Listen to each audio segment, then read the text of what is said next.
Hi there, and welcome to the day 3 of my diary of HSCT in the clinic in Moscow, Russia. So today is the third day, and it's the day you get off because the first 2 days you have loads of tests, as I told you about in the previous videos, MRIs and ultrasounds and what have you, and blood tests. Today is the day that they come and look at those things and give you a report on them tomorrow. So the fourth day is when you'll meet with Dr. Fedorenko, who will talk you through the results of the tests and fingers crossed say that you have passed, because what they're looking for are risk factors for your treatments. So you're going to receive obviously chemotherapy and stem cell treatment. So anything that will put that or those procedures into too great a risk for your own health, whether you have, I don't know, cancer, heart conditions, blood conditions, whatever it is, then they'll obviously say, no, we can't do that, it's too dangerous. And you could develop complications or it could kill you or whatever. So they would then send you packing. Now, that better not happen, because this, obviously the process leading up to this has been a lot of fundraising, a lot of getting time off work, explaining to people what you're doing, and relying on their generosity in order to fund you whilst you're out here. And then to be told you can't do it, to go back and with your tail between your legs and have to give back all that money, is kind of not only, a bit uncomfortable, but you're not going to get that treatment. The whole reason you come out here is to get treatment to make yourself better, or to halt the progression of this horrible condition. In other words, it's quite nerve-wracking. I mean, I hadn't really thought about this before, but it's only today that you think, oh my goodness, they could say no. The reality is that's only very, very rarely that happens. And Dr. Fedorenko said, as he came to me earlier today to say, he's going to meet me around lunchtime tomorrow, he said, your tests so far are fine, so, don't worry about it. Or it's going to be a very small percentage chance of getting turned away, right? So, so that's the scenario. Today's been great. It's been a day off. It'll be one of those rare occasions where, you do get days off from treatment throughout the course of the 30 days. However, you're usually a lot weaker or have tubes sticking out of your neck or whatever when you have those days. This is a day where you can go and see Moscow. And as a guy who is affiliated, I suppose, with the clinic, his job now, he used to be a taxi driver, now his sole job is taking people to and from the airport, but also taking people around Moscow and on trips who are at different stages in their treatment and at different disabilities. So he's very used to dealing with people who have high ESS scores and are more disabled than I am, who are in wheelchairs or whatever, and then creates a sort of day trip for them that's bespoke to their needs. Now, I'm lucky enough that I'm quite mobile still, and the guy I went with is also probably more mobile than me. He was diagnosed with relapsing remitting MS only in January, and he's out here already. So he's really forward thinking about getting this treatment. And his partner, his girlfriend's out here as well. They're from Norway. So the three of us had a lovely day trip today where we went out and saw the sights of Moscow, churches, and he's giving us a history as we drive around.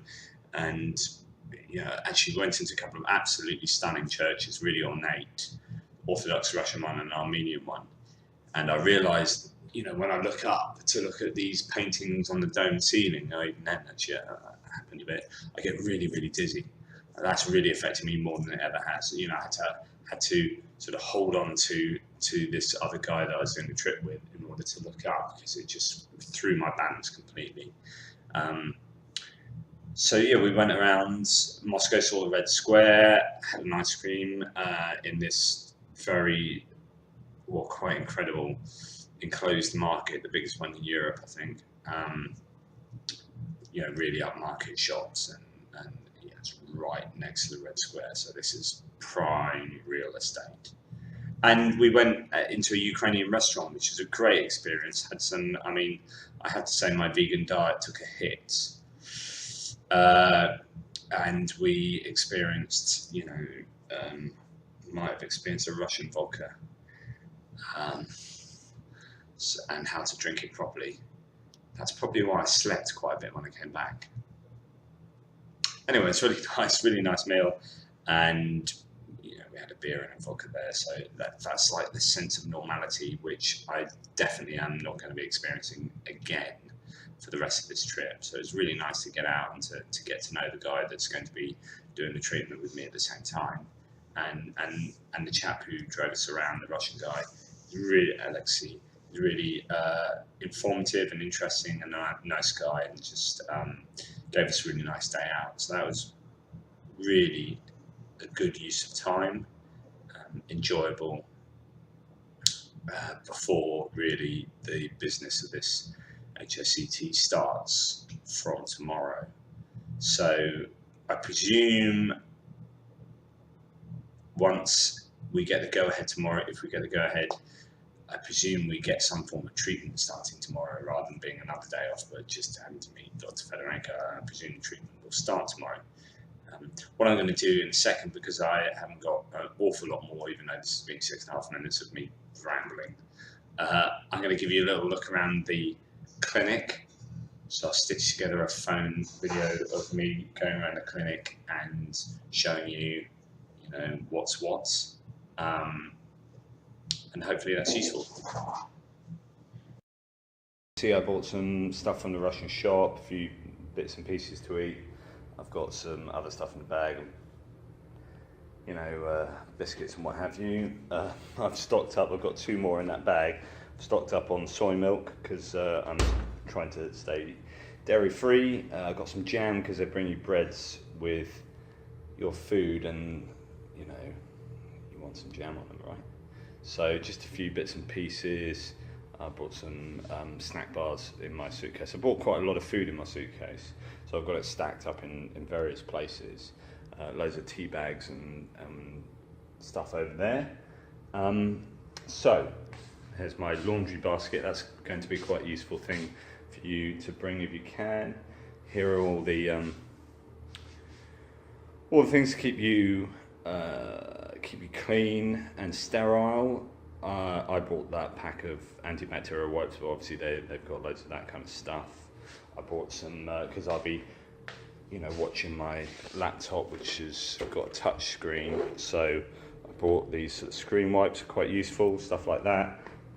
Stand for my phone, because I use my phone to watch and do social media and stuff.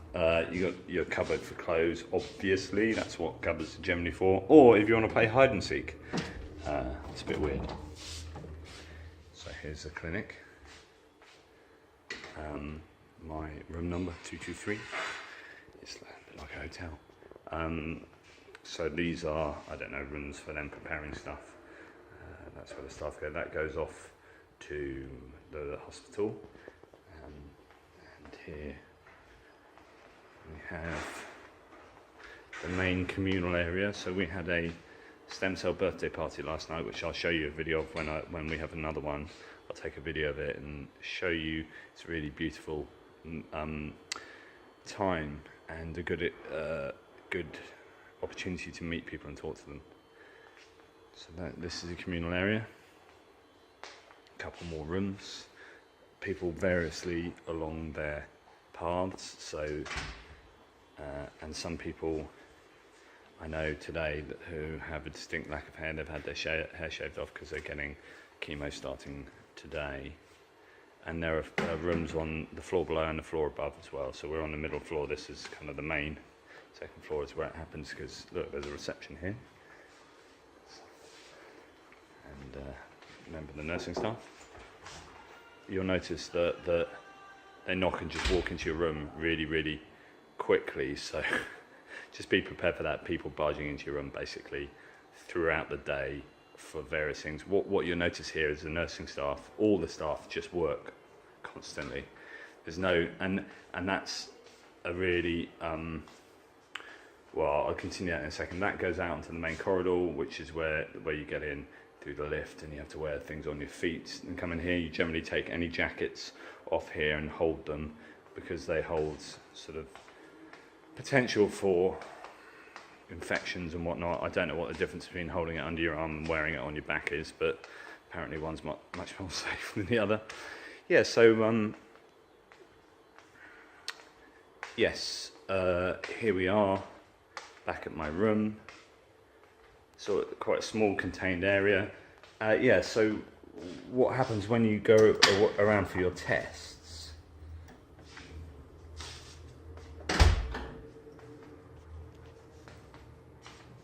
Hello? Yeah, when you go around for your tests, it's so different from home.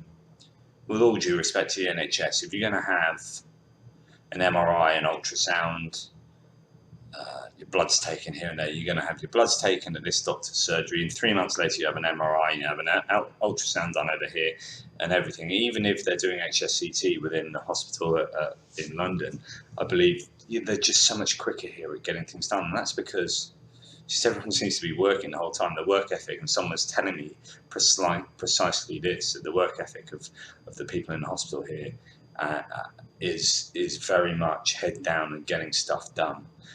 So you just go from one place, get that done, go to another place. There's no airs or graces. There's no kind of sitting down and talking to you about stuff. And it's like, right, get in there, get your MRI done, whack a needle in your arm, bish bash bosh, get out, go and get your ultrasound done down there, and it's all kind of like clockwork. And that's great. That's what you want. You want to come here, you want to get things done, you want to do things in a really regimented and ordered fashion, and then recover and get the hell out.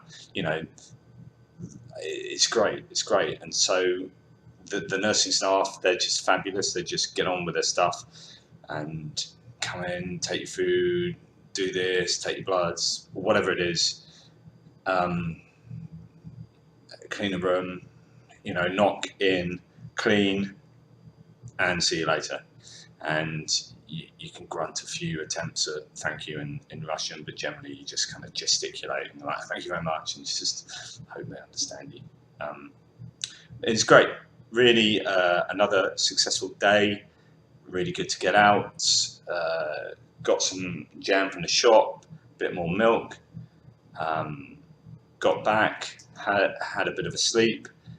I've had my food delivered into the room, eaten a meal, and now ready to prepare myself for the meeting tomorrow, and hopefully the treatment starts proper. So hope this is useful. Cheers, and I'll speak to you probably tomorrow.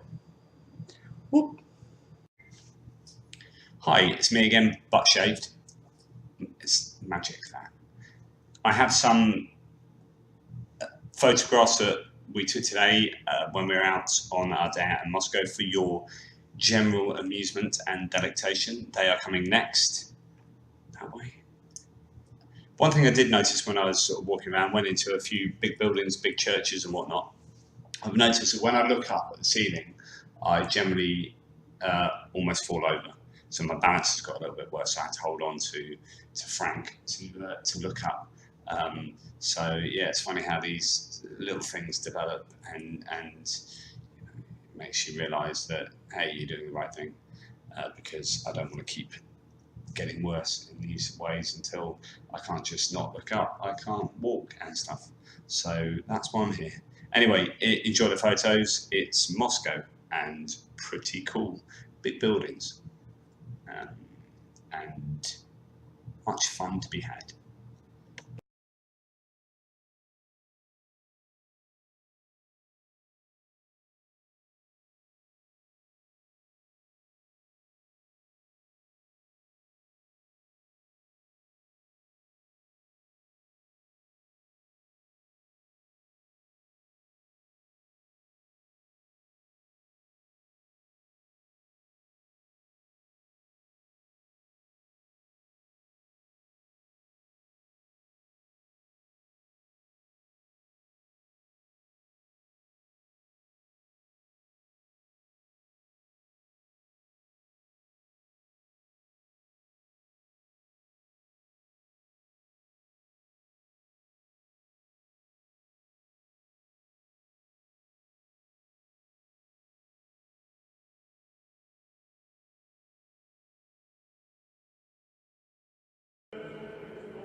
you.